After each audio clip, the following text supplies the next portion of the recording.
Tata kelola pemerintahan yang baik.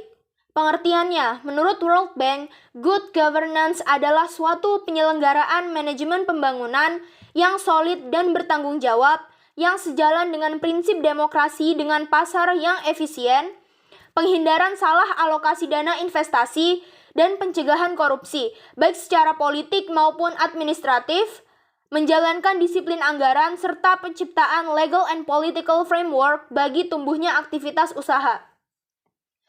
Tata kelola pemerintahan yang baik merupakan suatu konsep yang akhir-akhir ini banyak dibahas dalam ilmu politik dan administrasi publik, terutama dalam hubungannya dengan demokrasi, masyarakat sipil, partisipasi rakyat, hak asasi manusia, dan pembangunan masyarakat secara berkelanjutan.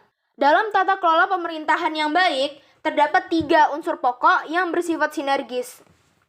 Yang pertama adalah unsur pemerintah, yang dipercaya menangani administrasi negara pada suatu periode tertentu.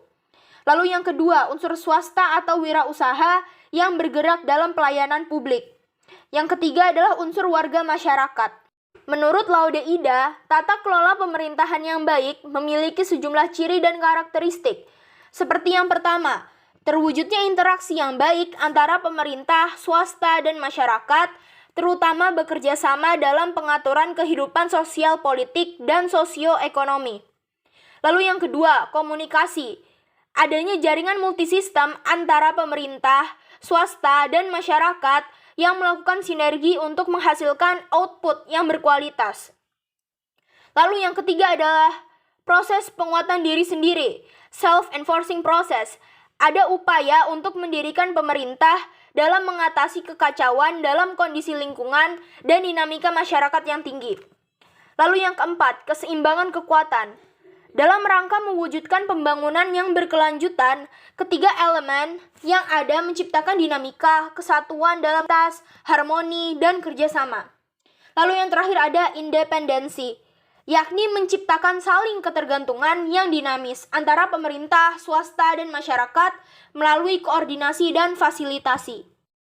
Dalam perkembangan selanjutnya, tata pemerintahan yang baik berkaitan dengan struktur pemerintahan mencakup hal-hal sebagai berikut. Yang pertama, hubungan antar pemerintahan dan pasar. Misalnya, pemerintahan mengendalikan harga-harga sembako agar sesuai dengan harga pasar. Yang kedua, hubungan antar pemerintahan dan rakyat. Misalnya, pemerintahan memberikan pelayanan dan perlindungan bagi rakyat.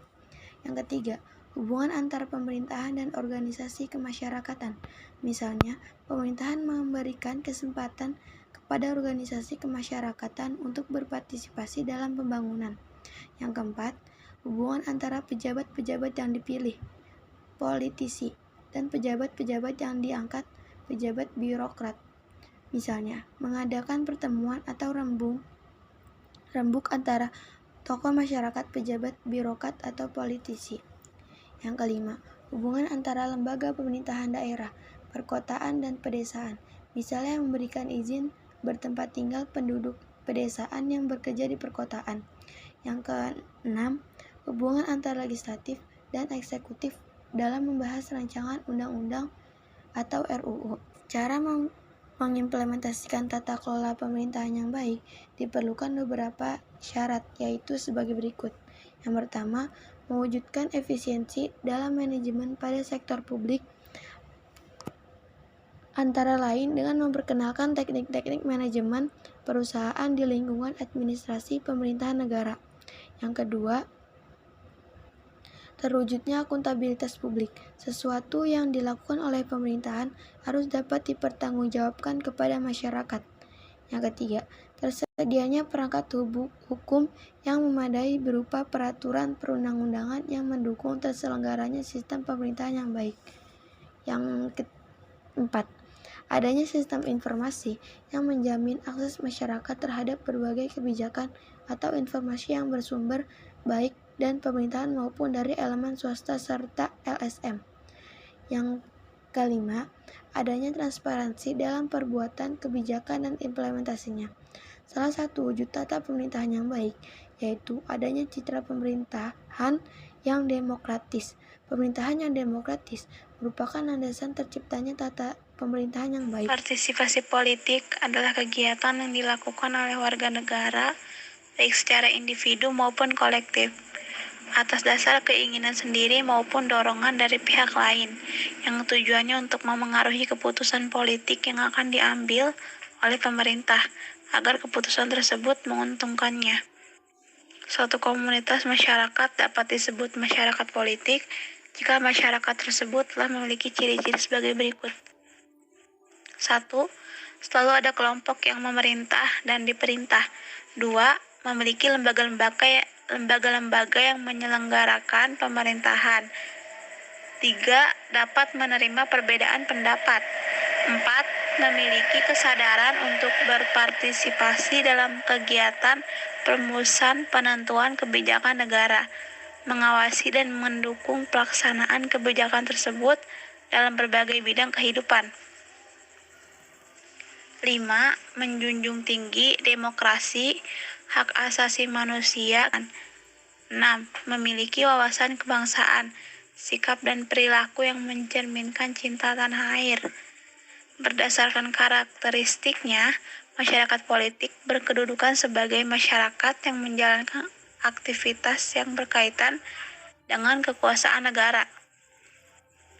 Salah satu bentuk kegiatan partisipasi masyarakat dalam kegiatan politik adalah ikut serta memilih dalam pemilihan umum. Partisipasi politik dapat terwujud dalam bentuk perilaku anggota masyarakat. Partisipasi dan perilaku politik harus berlandaskan pada nilai dan norma yang berlaku. Berikut adalah contoh partisipasi dan perilaku politik yang sesuai dengan nilai dan norma yang berlaku. Di lingkungan sekolah, setiap siswa dapat menampilkan pola perilaku politik yang mencerminkan pelaksanaan demokrasi langsung melalui kegiatan-kegiatan sebagai berikut. 1. Pemilihan umum ketua kelas, ketua OSIS dan ketua organisasi ekstrakurikuler seperti pramuka, pecinta alam, PMR, Paskibra, dan sebagainya. 2. Pembuatan anggaran dasar dan anggaran rumah tangga OSIS atau organisasi ekstrakurikuler yang diikuti. 3. Forum-forum diskusi atau musyawarah yang diselenggarakan di sekolah. Ketentuan dan norma-norma di sekolah. Yang pertama, Pancasila. Yang kedua, Undang-Undang Dasar Republik Indonesia tahun 1945. Yang ketiga, Undang-Undang Republik Indonesia Nomor 9 Tahun 1998 tentang kemerdekaan menyampaikan pendapat di muka umum. Yang keempat, tata tertib siswa dan sebagainya. Kegiatan-kegiatan yang dilakukan di lingkungan masyarakat. Yang pertama, forum warga. Yang kedua, pemilihan ketua RT, RW, kepala desa, ketua organisasi masyarakat, dan sebagainya. Yang ketiga, pembuatan peraturan yang berupa anggaran dasar dan anggaran rumah tangga bagi organisasi masyarakat, koperasi, RT, RW, LMD, dan sebagainya. Aturan dan norma-norma di lingkungan masyarakat. Yang pertama, Pancasila dan Undang-Undang Dasar Republik Indonesia tahun 1945. Yang kedua, peraturan perundang-undangan yang terkait. Yang ketiga, peraturan yang berlaku khusus di lingkungan setempat. Yang keempat, norma-norma sosial yang berlaku. Lingkungan negara. Dalam kehidupan berbangsa dan bernegara, perilaku politik juga dapat kita tampilkan secara langsung. Di antaranya adalah sebagai berikut. 1. Pemilihan umum untuk memilih anggota legislatif dan presiden. 2. Pemilihan kepala daerah secara langsung atau pilkada. 3. Aksi demokrasi yang tertib, damai, dan santun. Perilaku politik juga tidak langsung dapat diwujudkan melalui penyampaian aspirasi pada organisasi masyarakat dan media massa.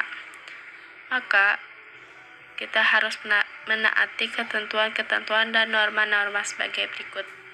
1. Pancasila. 2. Undang-Undang Dasar Negara Republik Indonesia 1945. 3. Undang-Undang. 4. Peraturan pemerintah. 5. Keputusan Presiden. 4. Peraturan daerah. Berbagai bentuk partisipasi dan perilaku politik merupakan peran serta aktif dalam pelaksanaan sistem politik di Indonesia. Peran warga negara juga dapat dilakukan dalam berbagai aspek seperti dalam bidang politik, hukum, ekonomi, sosial, budaya.